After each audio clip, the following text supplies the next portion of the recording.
Hello everyone. ये antibody का एक टेबल है और भी एक और टेबल है और ये बहुत ही इम्पॉर्टेंट है, तो इसे आज देखेंगे और एंटीबॉडी डाइजेशन भी देखेंगे। IgG1, IgG2, IgG3, IgG4, IgA1, IgA2, IgM, IgE, IgD, ये सारे एंटीबॉडी हैं। इनका डिस्क्रिप्शन है इस टेबल में, like molecular weight.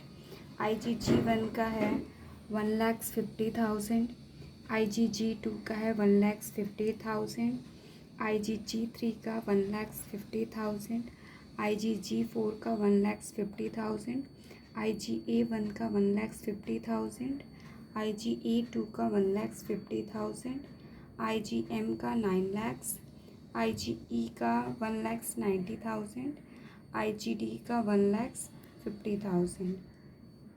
Molecular weight याद नहीं करना है क्योंकि मॉलिक्यूलर वेट का क्वेश्चन नहीं आता है। हेवी चेन कंपोनेंट देखना है। IgG1 में जो हेवी चेन कंपोनेंट होती है वो होती है गामा 1, IgG2 में गामा 2, IgG3 में गामा 3, IgG4 में गामा 4, IgA1 में अल्फ़ा 1, IgA2 में अल्फ़ा 2, IgM में म्यू, IgE में एप्सिलॉन, IgD में डेल्टा। सीरम लेवल सबसे ज़्यादा जो एंटीबॉडी सीरम में प्रेजेंट रहता है वो है IgG1 दैट इज़ 9, IgG2 का है 3, IgG3 का 1, IgG4 0.5, IgA1 3.0, IgA2 0.5, IgM 1.5, IgE 0.003, IgD 0.03। सबसे कम जो एंटीबॉडी सीरम में प्रेजेंट होती है वो है IgE 0.003। हाफ लाइफ सबसे ज़्यादा होती है IgG1 एंटीबॉडी की, IgG2 दोनों का सेम ही है, IgG3 का 8 है, देन IgG4 का भी 23 है। तो जो सबसे ज़्यादा हाफ लाइफ है जिस एंटीबॉडी का वो है IgG। सबसे कम होता है IgE का 2.5।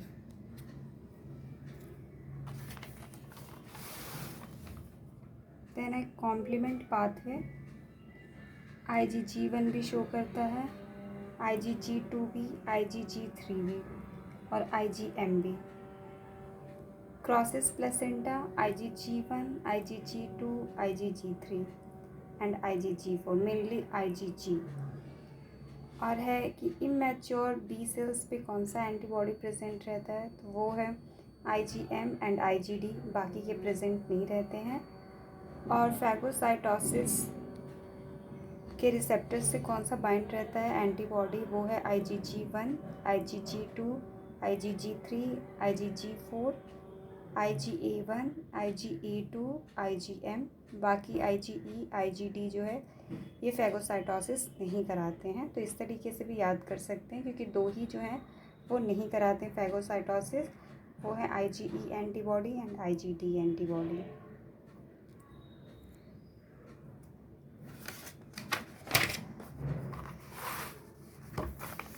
देन म्यूकोजल ट्रांसपोर्ट में कौन सा हेल्प करता है, तो वो है IgA1, IgA2 and IgM। Induction करता है मास्ट सेल का, वो है IgE और IgD।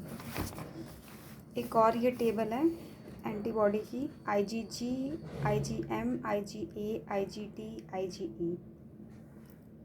स्ट्रक्चर जो है IgG का मोनोमर होता है, IgM का पेंटामर, IgA1 का dimer with secretary components, IgD monomer, IgE monomer. Percentage है एंटीबॉडी का सीरम में, IgG का सबसे ज़्यादा 80% एंटीबॉडी IgG प्रेजेंट रहता है सीरम में, IgM 5 to 10, IgA 10 to 15। सबसे कम जो होता है वो है IgE 0.002%, IgD 0.2%। लोकेशन है IgG का ब्लड, लिम्फ, इंटेस्टाइन। IgM का ब्लड, लिम्फ, बी सेल्स पे रहता है एज मोनोमर फॉर्म में। IgA एंटीबॉडी रहता है जो भी सिक्रीशंस होते हैं like tears, saliva, mucus, intestine, milk, blood, lymph. IgD रहता है बी सेल के सरफेस पे, ब्लड, लिम्फ। IgE जो रहता है वो बाउंड रहता है मास्ट सेल से, बेसोफिल सेल से throughout the body. Means ये मास्ट सेल पे रहता है, बेसोफिल सेल्स पे IgE एंटीबॉडी रहती है और ब्लड में भी रहती है। लोकेशन है ये।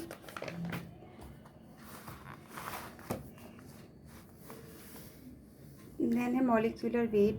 IgG का है 1,50,000, IgM का 9,70,000, IgA का 4,05,000, IgD का 1,75,000, IgE का 1,90,000। अगेन मॉलिक्यूलर वेट याद नहीं करना। हाफ लाइफ इन सीरम, जिस एंटीबॉडी का है सबसे ज़्यादा वो है IgG 23 days, IgM 5 days, IgA 6 days, IgD 3 days. सबसे कम होती है IgE एंटीबॉडी की half life in serum, that is 2 days.